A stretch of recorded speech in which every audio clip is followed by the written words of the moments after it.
एक ऐसी योजना बनाई है जिससे सांप भी मर जाएगा और लाठी भी नहीं टूटेगी। अच्छा, ऐसा है।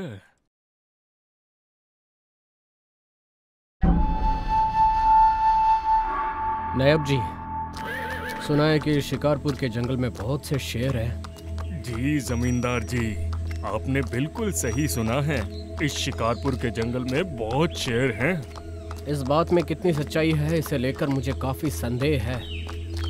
हम तो जंगल में काफी अंदर तक आ चुके हैं, लेकिन शेर तो दूर की बात है, कोई हिंसक जानवर तक नजर नहीं आया। अरे मैं सच कह रहा हूँ जमींदार जी। मैंने तो ये भी सुना है कि कुछ ही दिन पहले यहाँ पर एक लड़की आई और शेर के हमले से अपनी जान गंवा बैठी। तो आपका कहना है कि इस जंगल में सच में शेर है? हाँ जमींदार जी, इस जंगल में शेर के अलावा जहरीले सांप और दूसरे जंगली जानवर भी हैं। इसीलिए हमें यहाँ पर थोड़ी सावधानी बरतनी होगी। आज कई सालों बाद शिकार पर आकर पुराने दिनों की यादें ताज़ा हो गई है। सच में वो दिन कितने ही सुहाने थे।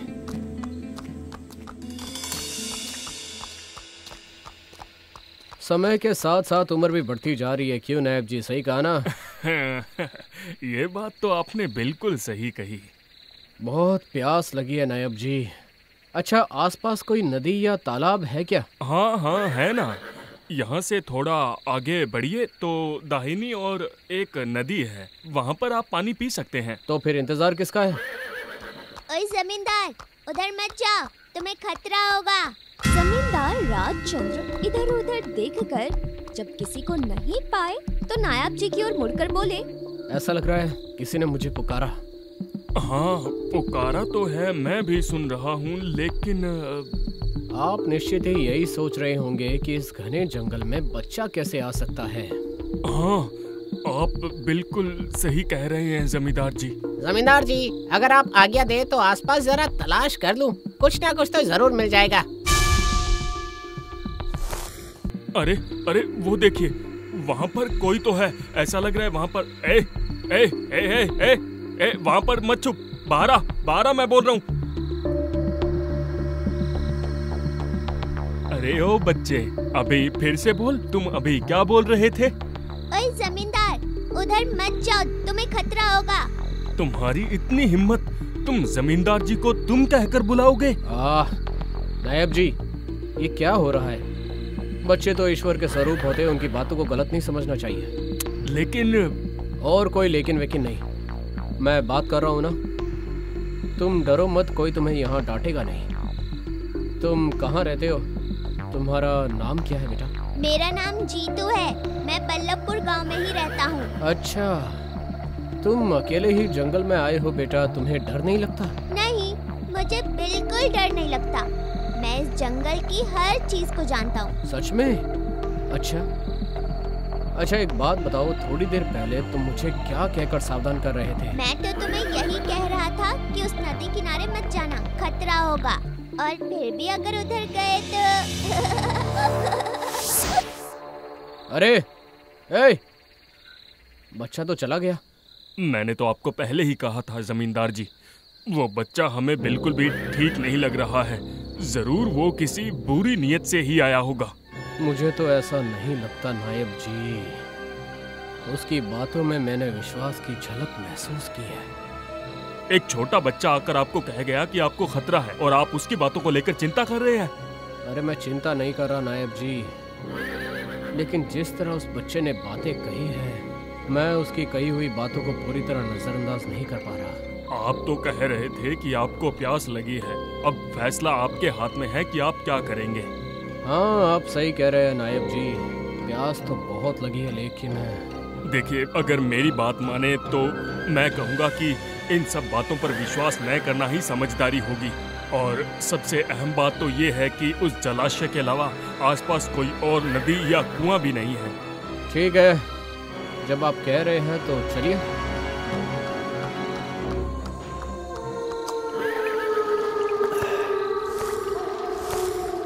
ये क्या, सामने की झाड़ी इस तरह क्यों हिल रही है?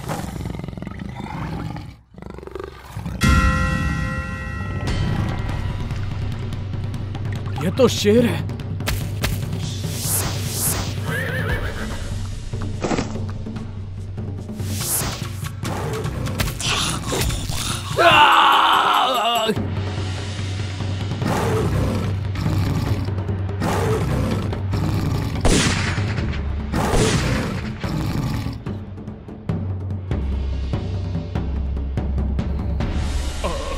आप ठीक तो है ना जमींदार जी?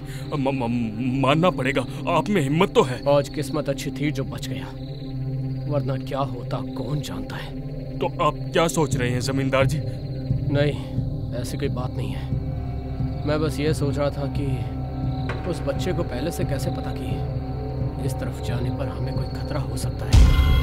आप इस बारे में ज्यादा मत सोचिए जमींदार जी। नायब जी, आप चाहे जो भी कहें, लेकिन इस मामले को ठीक से जांच करनी होगी। क्या सोच रहे हैं जमींदार जी? ऐसा कुछ नहीं। चलिए, काफी देर हो गई है, आज शिकार भी नहीं हो पाया।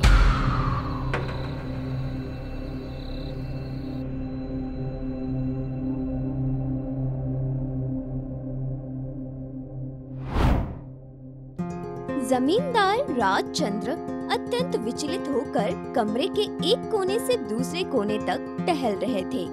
तभी अचानक माधवी शयन कक्ष में प्रवेश करती है और उनसे बोलती है, आज बड़ा संकट आ सकता था।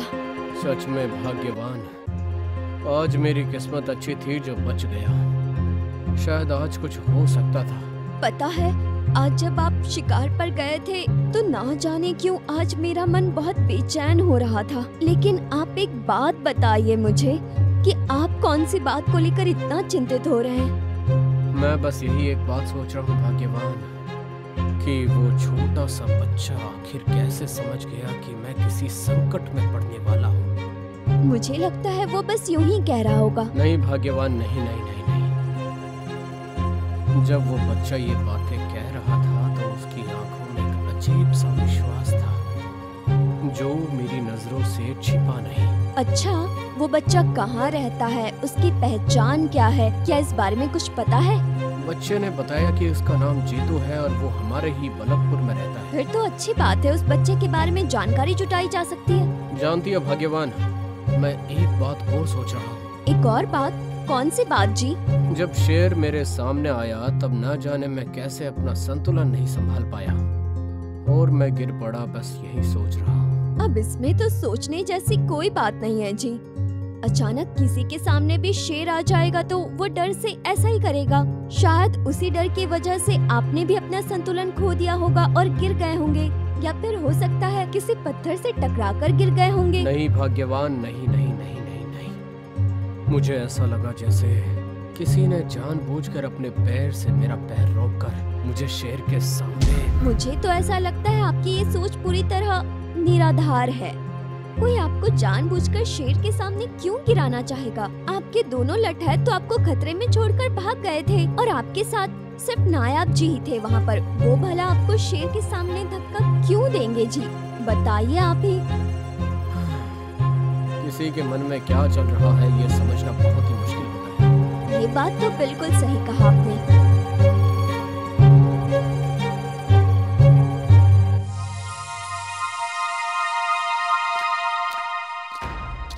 अरे, ये तो मेरा सौभाग्य है कि नायब जी स्वयं मुझसे मिलने आए हैं। और क्या करता, तुम तो कोई काम की बात कर नहीं रहे थे, इसलिए मजबूर होकर मुझे ही दौड़कर तुमसे मिलने आना पड़ा।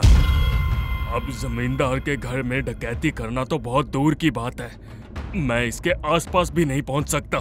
एक काम करो, ये डकैती छोड़कर हाथों में चूड़ियां और सर पर घूंघट डालकर बैठ जाओ, वो तुम पर ज्यादा अच्छा लगेगा। चिल्लाओ मत, वो तुम्हें शोभा नहीं देता। तुम्हारी हालत तो ऐसी है और बातों से दुनिया जीतने चले। समझने की कोशिश कीजिए नायब जी, जमींदार के घर में डकैती के बाद से अब वो पहले से ज्यादा सतर्क हो गए हैं। कड़ी पहरेदारी के बीच जमींदार के घर में घुसकर डकैती करना तो अब बिल्कुल भी नामुमकिन है। वो सब तुम मुझ पर छोड़ दो। नहीं नहीं नहीं नहीं नहीं, ऐसा नहीं चलेगा, बिल्कुल भी नहीं।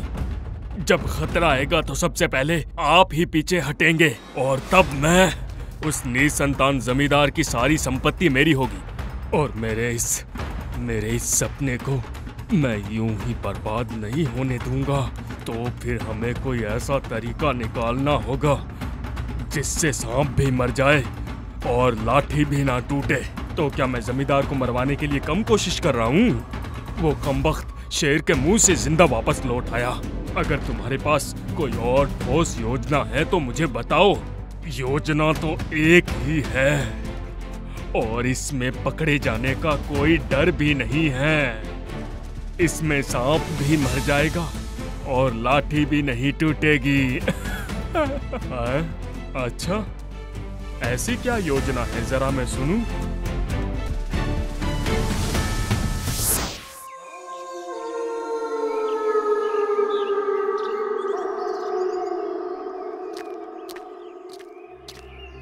प्रणाम जमींदार जी। आओ भीम आओ, बताओ क्या खबर लाए हो।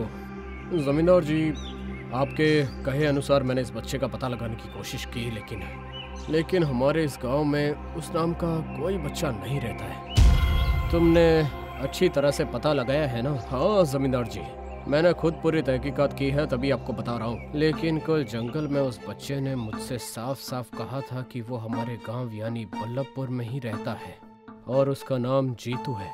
मैंने पूरे गांव को छान मारा, हर एक व्यक्ति से पूछा, उस बच्चे के बारे में जानकारी लेने की कोशिश की, लेकिन कोई भी उसके बारे में कुछ नहीं बता सकता। हाँ, समझ गया, लेकिन मुझे तुम पर पूरा भरोसा है कि तुम उस बच्चे का पता मेरे लिए लगा कर ही रहोगे। मैं जरूर आपके भरोसे को कायम रखूंगा। जमींदार जी, बस मुझे थोड़ा और समय चाहिए। तुम्हें जितना समय चाहिए तुम ले लो, लेकिन मुझे उस बच्चे की पहचान जरूर जाननी है। ठीक है, तो अब मुझे विदा दीजिए। हाँ, जाओ।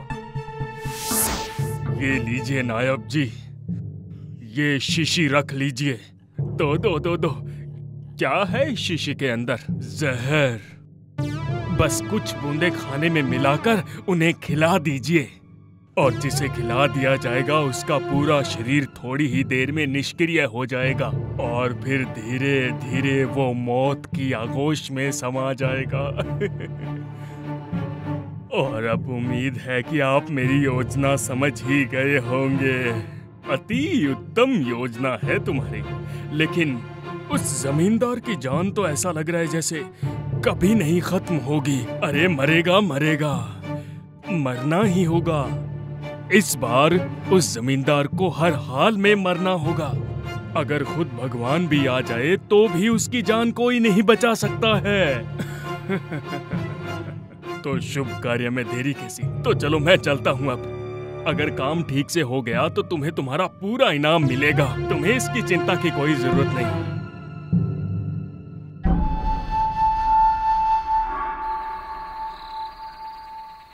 शाम के समय जमींदार जी के घर के फाटक के सामने एक बच्चे को घूमता हुआ देखकर एक लठैत उसके पास गया और पूछा, ए लड़के, कौन है तू?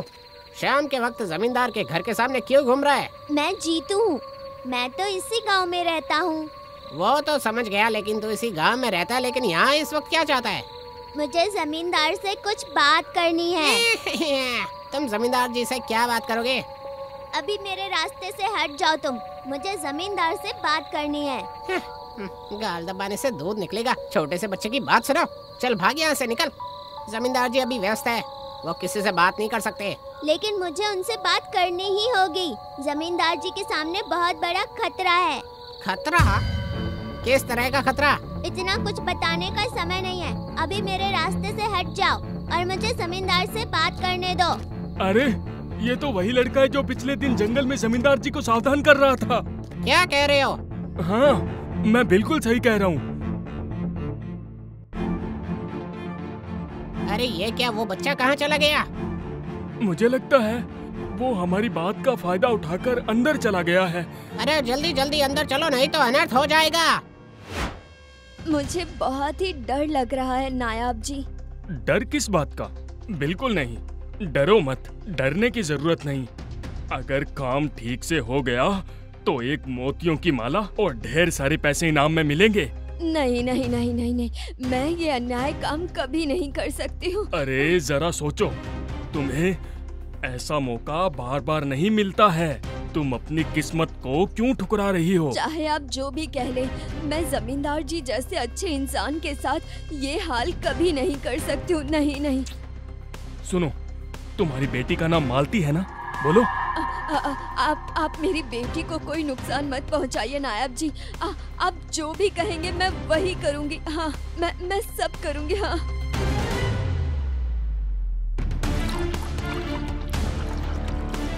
हाँ, बहुत अच्छे। हाँ, तो अब ये खीर की कटोरी जल्दी से जमींदार जी को दे आओ। जाओ।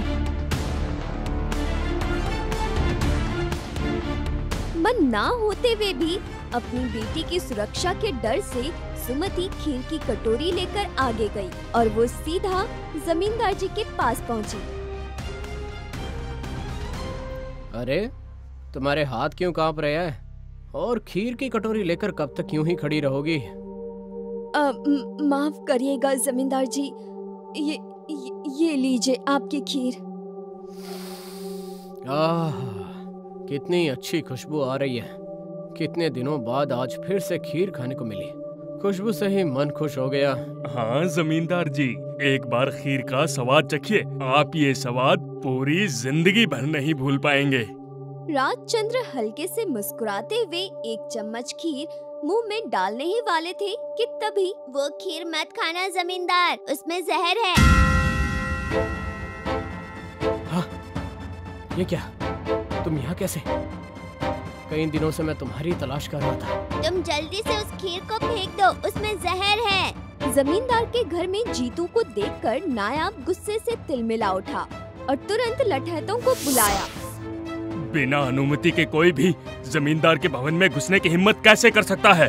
तुम लोग क्या आसमान में तारे गिन रहे थे? हमने बहुत रोकने की कोशिश की लेकिन हाँ, लड़का कब अंदर आ गया हमें समझ में ही नहीं आया। अभी इस लड़के को जल्दी से बाहर निकाल दो यहाँ से। खबरदार, कोई इसे हाथ नहीं लगाएगा। तुम बताओ बेटा, तुम्हें कैसे पता चला कि इस खाने में जहर मिला है? नायाब जी ने तुम्हारे नौकरानी के हाथों से खाने में जहर मिलवाया है। अगर मेरी बात पर भरोसा नहीं है तो ये खीर किसी को इनमें से खाने के लिए कहो, सब कुछ साबित हो जाएगा, सब झूठ पकड़ा जाएगा। अरे भला मैं खाने में जहर क्यों मिलाऊंगा? ये क्या बात है? तुम जमींदार को मारकर उसकी सारी संपत्ति को अपने नाम पर करवाना चाहते हो, इसीलिए तो तुमने डाकू सरदार से जहर लेकर खाने में मिलाया और जमींदार को मारने की कोशिश की। सिर्फ इतना ही नहीं, उस दिन जंगल में भी तुम्ही ने जमींदार के पैर में टांग अड़ाकर उन्हें बाघ के सामने गिराया था। उससे पहले जमींदार के घर में जो डकैती हुई थी, उस डकैती में भी तुम्हारा ही हाथ था नायाब। नायब जी, अगर आपके खिलाफ ये सारे आरोप सच साबित होते हैं तो आपकी सजा तो निश्चित है। आप बिल्कुल भी इस लड़के की बात पर विश्वास मत करिए जमींदार जी। ये लड़का पूरी तरह से झूठ बोल रहा है। अच्छा, अगर मैं झूठ बोल रहा हूँ तो फिर ये खीर खुद खाकर साबित कर दो कि इसमें जहर है या नहीं। क्या हुआ नायब जी? खीर खाइए, ये मेरा आदेश है। नहीं नहीं जमींदार जी, वो खीर मैं नहीं खा सकता, मैं नहीं। जमींदार जी, नायाब जी ने मुझे डराकर आपके खाने में जहर मिलाने के लिए कहा था। इस खीर में सच में जहर मिला हुआ है। तुम कौन हो? तुम इतनी बातें कैसे जानते हो? कौन हो तुम? मैं कौन हूँ?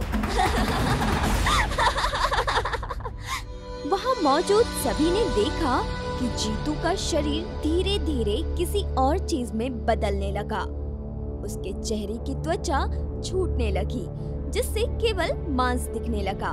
शरीर पर जले हुए निशान थे, कुछ जगहों पर तो उसकी हड्डियां तक नजर आ रही थी।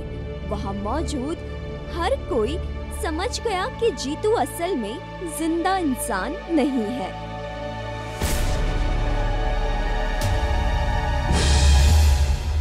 पहचान रहे हो नायब जी? हाँ? मदन? हाँ, हम फिर लौट आए हैं। ये तो असंभव है। तुम लोग किसी भी हालत में वापस नहीं आ सकते। ये नहीं हो सकता। ठीक जिस तरह तुमने हमें जलाकर मारा था, सोचा था कि तुम्हारे इस घिनौने काम के बारे में कोई नहीं जान पाएगा। आपकी मौत के लिए नायब जी जिम्मेदार है। हाँ जमींदार जी, नायब जी ने हमें रात के अंधेरे में जलाकर मार डाला। ये निर्मल हत्या करते समय आपका हाथ एक बार भी नहीं कांपा नायब जी? छी छी छी छी छी छी। आपका नाम लेकर नायाब जी ने हर गांव वालों को बहुत ज्यादा परेशान किया, सबसे कर वसूला, और फिर 1 महीने पहले की बात है। इससे ज्यादा कर देने की हमारी क्षमता नहीं है नायब जी। जब लगान नहीं दे सकते तो अपनी बुलबुली को एक रात मेरे पास भेज दो, फिर तुम्हारा लगान माफ कर दूंगा मैं। ये आप क्या कह रहे हैं नायब जी? सही तो कह रहा हूँ। अरे तुमसे तो बहुत ज्यादा सुख दूंगा मिंती को। तुमने जो किया वो बिल्कुल ठीक नहीं किया, इसका अंजाम तुम्हें भुगतना पड़ेगा। नायब जी ने अपनी प्रतिशोध की आग बुझाने के लिए उस रात हमारे घर के दरवाजे को बाहर से बंद कर चारों ओर आग लगा दी। मेरे और मेरी पत्नी के साथ हमारा इकलौता बेटा भी उसी दिन जलकर मर गया।